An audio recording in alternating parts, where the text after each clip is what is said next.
طبعا الصقر الصغير فيه قوة تحمل، المنقار بتاعه ثابت لدرجة ان هو يتعلق في اي حاجة، حد زي ما هو.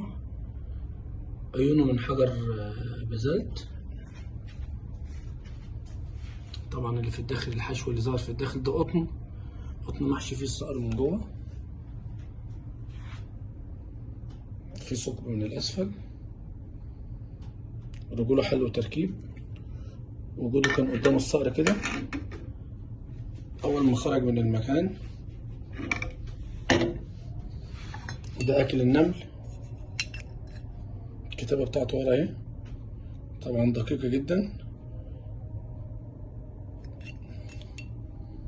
كتابة في الصدر برضو.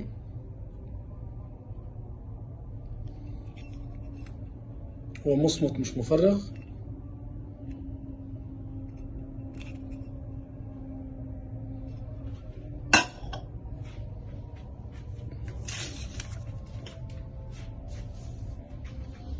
طبعا الصقر فيه باب امامي، الاطار بتاعه 4 مللي داير اللي ظهر قدامك.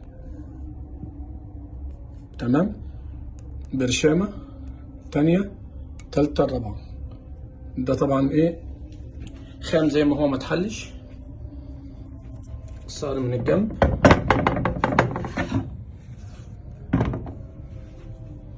في برشام خياطة ثابت، 1 2 3 مكمل معايا من تحت. طبعا من تحت انا ما قمتش بعملية التنظيف. 3 برضو برشامات موجودين ثابتين اهم. تمام. والجنب التاني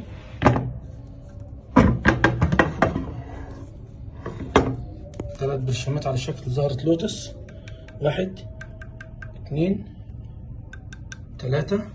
طبعا صار في نوعين من التطعيم، برونز فاتح وبرونز مرصع بالذهب. ده قفل في الجنب، قفل من الباب الخلفي.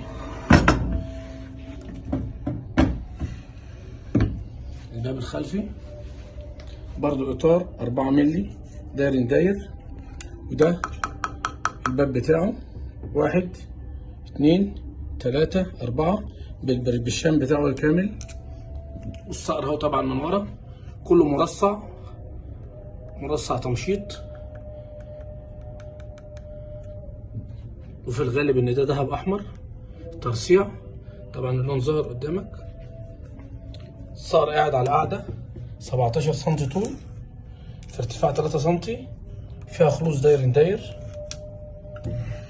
في بطن الصقر باب قدامك اهو، سنتي في سنتي ونص، وفي طبه فيه، والطبه قدام منها طبه في الارض اهي، طبه قدام الطبه بالظبط بتاعته. الخلوص الداخلي بتاعه قدامك زي ما انت شايف. الجانبي بتاعه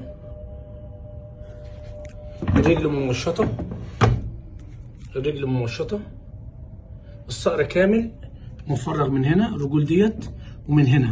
معنى ذلك ان الصقر ده كله متشال على حاجه بسيطه من هنا. وزن ال 15 كيلو ده كله متشال على حاجه بسيطه، يعني انت تقدر تشيله كده من فوق. ده على شيء، ده على التقنيه العاليه في التثبيت.